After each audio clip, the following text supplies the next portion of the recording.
Welcome to Discount Storytime's Video Storytime. This story is The Whisper Dogs. It all started when I woke up this morning. At first, things seemed pretty much the same as always. I got up, fed my two basset hounds, Cooper and Alice, then read the news. It was a typical chaos. Everyone angry at everyone else. Same old, same old. One article stuck out that was that a meteor struck a motel over in Nerbley County, but that was about it. Another boring day. After I ate a bowl of Blando's cereal, it was time to take my hounds for their walk. It's summertime, that just nice enough part where the mornings are warm and sunny but not overbearing. Cooper and Alice bounded out of the house with their big ears flapping away as they sniffed at the warm morning breeze. We stepped out in the warm light, and I waved at the postal carrier who was having an early start. We made it down my driveway, and I saw my neighbor, Henry, just about to walk his pug, Hans. Okay, we're just going to start over. All right, forget all that. I'm just going to start again and stop drinking Diet Coke before I'm recording. Burpee McBurp face.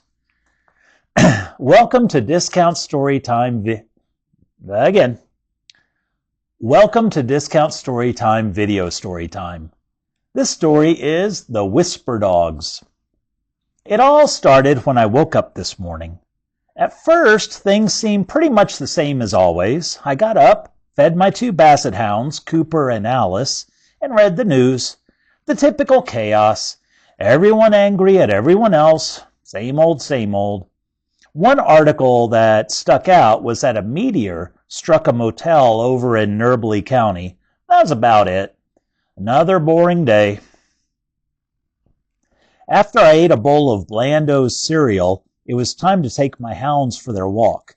It's summertime, that just nice enough part where the mornings are warm and sunny but not overbearing.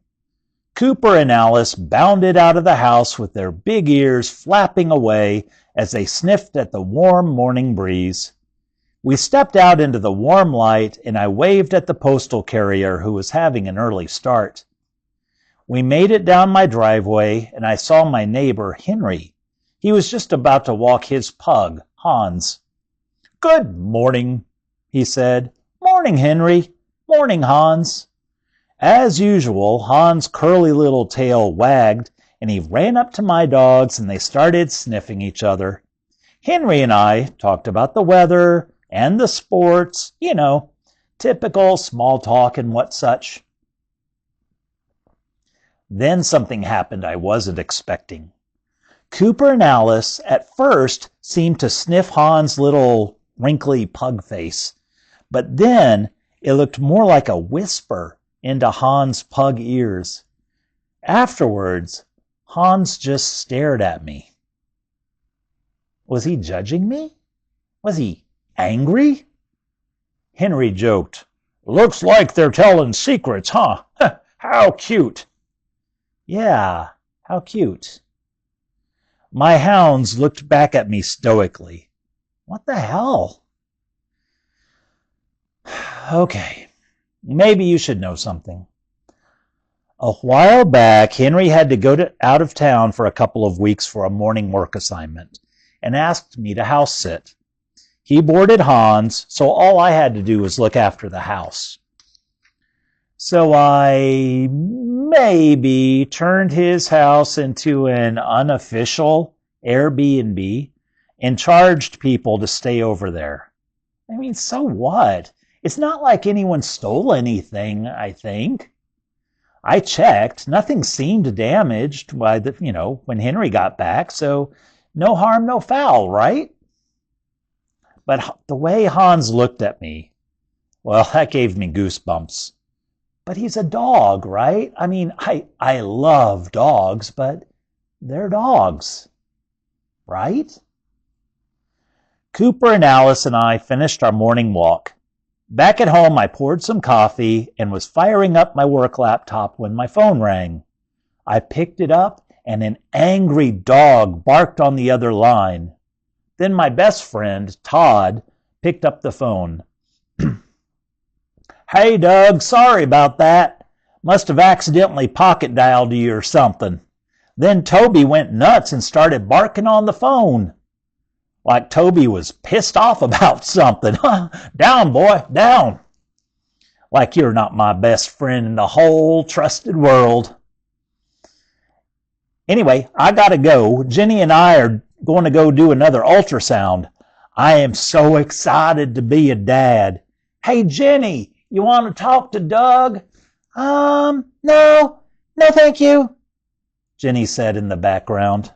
Later, dude. I love you, man. Toby also?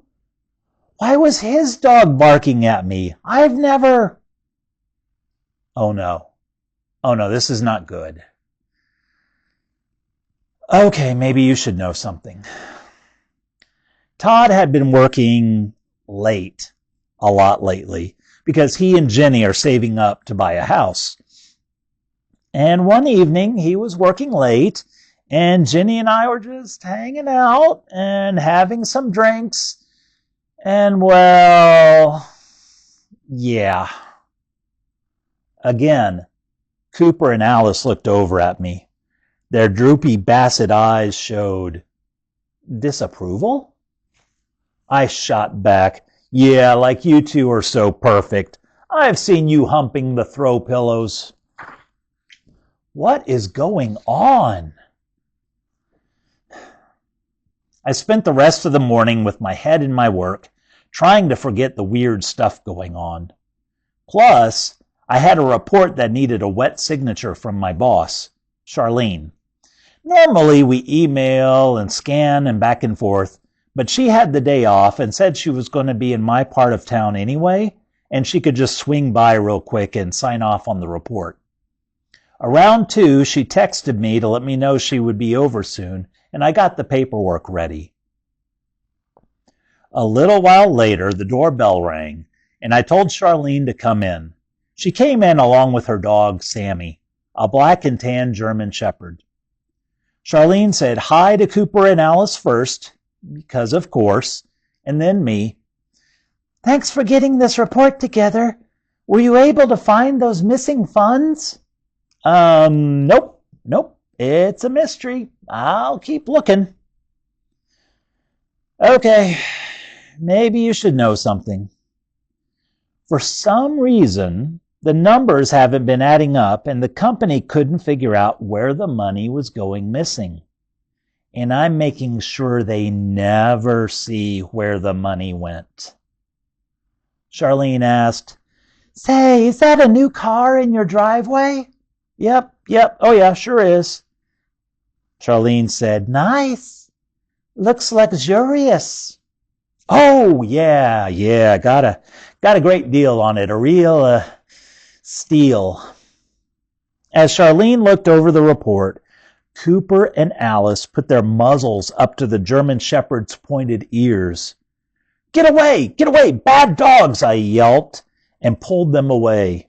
Charlene startled and asked me what was wrong. I took my dogs to my bedroom and shut the door. Sorry, they need to go in their own room. They just came down with the rabies. But they'll be okay in a couple of days, fluid and rest and what such. Charlene gave me an odd look, signed off on the papers, and left. This was getting too close. For the rest of the afternoon, something was rolling around in my mind, and I couldn't figure it out, and I couldn't concentrate on my work. I finally gave up for the afternoon and took a quick nap, which turned into a long nap. I woke up around 6 to someone knocking at my door. Normally, Cooper and Alice would bark if someone knocked on the door, but this time they just calmly stood by the door, as if expecting what was about to happen. I answered, still in a post-nap fog. It was my neighbor, Henry, again. Hey, Doug, sorry to bother you, but I found this and I thought maybe you might know something about it. Henry handed me a piece of paper. Apparently, someone who had stayed at the makeshift B&B printed out an invoice and accidentally left it behind somewhere. Oh, those idiots! I asked Henry where he found it. Well, after we talked this morning, Hans was acting all weird. He kept going around the house over and over again, sniffing for something. I thought maybe a mouse or something got into our house, but just a little while ago he brought me this invoice in his mouth. Weird, huh? Yep, sure is weird. But why are you showing it to me? Well, it has your name on it as proprietor, and it looks like a false B&B stay at my address while I was out of town and you were house sitting. Oh, yeah, you know these jokesters, I said, scrambling for something to come up with. I tried to hand the invoice back to him, but he wouldn't take it. Nope, you keep it. That's a copy. I have the original, and I've sent copies to... Well, they'll be in touch. You'll find out soon enough. And Henry stormed off. Ugh. I closed the door and showed the invoice to Cooper and Alice. Did you do this? Did you narc on me? My basset hounds gave me an unfazed expression, which is typical for a basset, but they were especially unfazed. Then my phone rang, and it was from my best friend, Todd. I really wasn't in the mood to talk, but since he and Jenny had that ultrasound appointment, I thought it might be urgent, and I picked up the phone. Hi, Todd. How'd the appointment go? Oh, good news. Jenny and the baby are both healthy, and everything looks good on the ultrasound. The clinic also did some lab work. Oh, really? Is everything okay? Yeah, everything's fine. But, well, I was just thinking about, long time ago, you told me about how you have a very rare, kind of weird sort of blood type. I sat down. Oh, yeah. Very, very few people have it. Uh-huh. Turns out the lab work showed that same very rare, kind of weird blood type. Wow! That's crazy. What are the odds? I tried to laugh it off. Todd's lack of laughter smacked through the phone line. Yep, what are the odds? Then he hung up. Oh no. Oh, no. I moved to the couch and sat and stared at the wall for a long time. I tried looking out the window, but across the street, Henry was facing my house and giving me the finger. So I shut the curtains, went to the kitchen, and poured myself a drink. Cooper and Alice followed me to the kitchen, then gave me their snack time sad eyes. Oh, no, you don't you even. If you two narcs think you are getting a snack from me, forget it.